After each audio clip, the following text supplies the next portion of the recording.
it's important to have practices, have community where we're not in the same kind of mental patterns that block us from experiencing heaven here and now. Right. You know, like you've probably had it, like when you're with your friends or you're with nature and like you're all together in one accord. Yeah. Like there's a certain trust, Absolutely. right? And then there's a certain spirit that emerges that's greater than the sum of the people that you're interacting with. Yeah. You know, that's like a little taste of heaven right here on earth. Absolutely. I like that. I like that you talked about the Hebrew Bible. For context, my father comes from the Jewish faith, and not being particularly religious, but growing up in an a Yiddish immigrant background, went to Hebrew school and all these things. And I think it's interesting how it does. I do wonder if maybe his perspective on the after. He claims that his perspective on the afterlife is a bit different than the Christian one.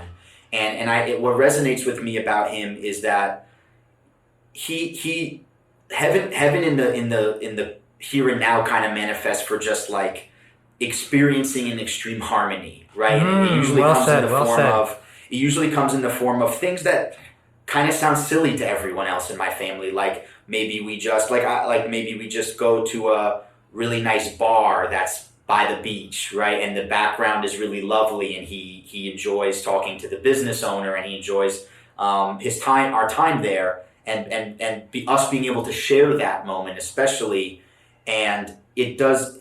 And to the point where he'll bring it up years after and be like, that's one of the few things he ever seems to remember is the years out of the fact of like, oh, remember that time we went to that nice restaurant in, Italy or wherever it was, and how great that was. And now I'm starting to realize that I think he's talking, that's a spiritual experience for him. As you described it, it's not a purely, it's not just it's not a sense of happiness. It's something much, much deeper than that. How did you phrase it? Being in harmony? Yeah. Yeah, I think that's beautiful. And to me, the other important piece of that is that within the Jewish tradition, the Christian tradition, Islam, there's a common emphasis on justice. That in order for there to be experiences of of heaven on earth, there also has to be an element of everyone's basic needs being met. Right. Like the Maslow's hierarchy of needs. Particularly Islam, sorry to cut you off, in terms of the Islamic finance, that's like a big point of that, I understand. Yeah. Well, I'm no expert on that, but just to continue with that point, it's hard to have these kind of experiences of God if your belly's hungry. Right. You know what I mean? That's very interesting. It's very interesting. Yeah, like you ask a hungry man, do you believe in God? You might have a different answer than someone who was well fed or something like that. Well, what's interesting is in my experience, this is I'm casting way too wide of a net, but it's often a hungrier person who has a deeper relationship with God. I was going to say, yeah. Because often the rich person can convince themselves, and I think we see this all the time, the only person I need is me. Right? Yeah. My degree, I don't need anything else. Right. I have it all figured out. I have it under control. Right. And whenever you think you have it under control, you're closing yourself off from where it really gets funky, where it really gets fun, where it really gets spiritual. Yeah. I think there's something to be said, especially about our country and our current economic system, that these two things certainly they can converge and be one, and you're truly a lucky person if you have this.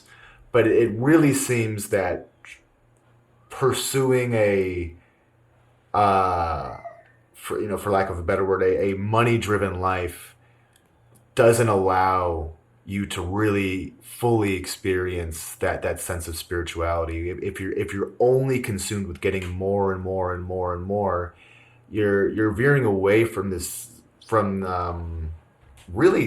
death, like you said before. Observing your own death. Like you think all this collecting, and it feels like you're adding more to yourself, and then you're becoming more fulfilled. But eventually, when you die, what does that mean? And I think when people get closer to that point of death, they realize how much time they wasted doing that.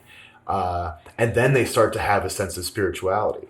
Um, there's such a polarity when it comes to Buddhism and Christianity, because Buddha is someone who's the opposite of Jesus. He was raised in a palace. He had everything he ever wanted, but this is what told him, you can't live like this. There was something inside him that said, this is not real life. And so at a very, then it would have been old, but for our standards, it's young. At a very young age of 29, he becomes disillusioned with his life and has to go on a real journey to seek. And so that, he pushed himself through all these, shamanic devices of self-mortification, and realized that's not the path either. But he had to experience living in abject poverty he realized that wasn't the path, but he still had to experience that to grow closer to that connection to God. If he had just continued living his spoiled life, he wouldn't have really seen it. And I think that just so this polarity between Jesus and Buddha shows us the meeting point of you need to be comfortable. You need to not worry about where your next meal is coming from in order to have that peace of mind to experience this. But if your mind is so clouded with physical comfort, having more than you need, hoarding wealth, then you're not going to believe in God. You're going to, like you said, you're just going to think that you're this self-sufficient being. But really, it's the way the universe worked out that you got lucky and ended up in this spot. Yeah, absolutely. And I would imagine that both Jesus and Buddha would agree that the aim isn't even believing in God. Right. That's on some church stuff. Yeah. You believe in God. Great. Okay. Okay. Yeah. Like how many people say they believe in God and yet are acting in exactly the opposite way Absolutely. that the prophets and the teachers instructed us to live. Because that's the beauty. That's the beauty of it, is that it's all simple. It's that word simple. Is your heart loving? Is your heart open? Right. Is it leading you there? Right. Because I think that the spiritual practices, particularly now when it's like we're sitting on Zoom for hours on end and we are all addicted to our phones and social media, the practices are just so refreshing. Absolutely. They're like a return to a home and just a deeper way of being, Right. But the practices should be leading us into greater service to the world. Absolutely. Sure. You can't just stay there. Yeah. Sure. So yeah.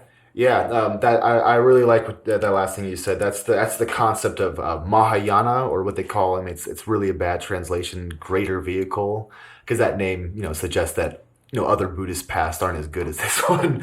But the full intention should be set on helping others and building a community. You open the Sangha to welcome other people, but then you also use that community to help other communities, right? And I think that's something that really is starting to become lost with some of these, greater traditions, especially, like the establishment of the Catholic Church. It seems like that somewhere along the line,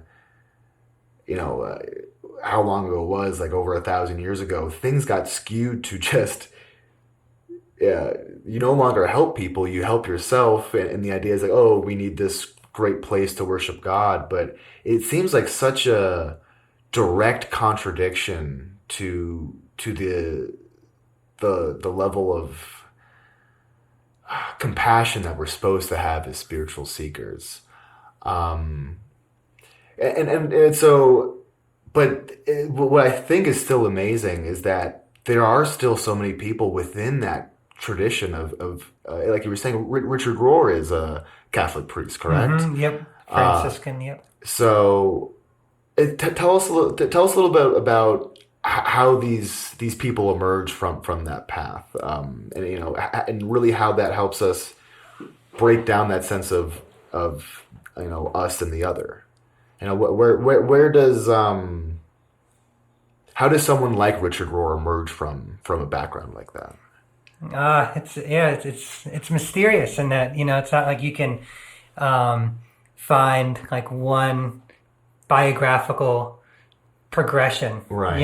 because there's so many lights within so many traditions, and there are lights that I probably don't identify with any tradition. But I Right. think that it's the question: are we willing to be awake? Mm, Because there's a lot of things that can put us to sleep, right. and being asleep, we can be successful and we can be asleep. We can be very, very smart and we can be asleep. Mm, But when we wake up, and I'm not saying that I'm fully awake by any means, but even just these glimpses of being awake, you wake up to the suffering of others and the right. suffering of life, which I feel like Buddhism has taught us so much about. Right. And you also wake up to the wonder of it all. Wasn't Buddha's moment of enlightenment? You sitting under the tree, Yeah. and The didn't he Bodhi touch tree. the ground? Exactly. He was facing Mara, and essentially before he even touches the ground, Mara is coming after him with everything. His first thing is you're not going to be able to teach anybody this. No one's going to understand this. You might as well give up. And then the Buddha sort of recognizes that, but he's like, why would I give up this path just because I can't teach anybody else? And then the other thing is he tempts him with his power. You have such amazing realization. You could be king of the world. You could have everything. You could have all these consorts. You could have all these riches. And he's, I don't need any of that. Why would I need any of that if I already feel this fulfilled? And then the last thing Mara does to him is he threatens him. He gathers like this whole demonic army and says, I'm going to come after you.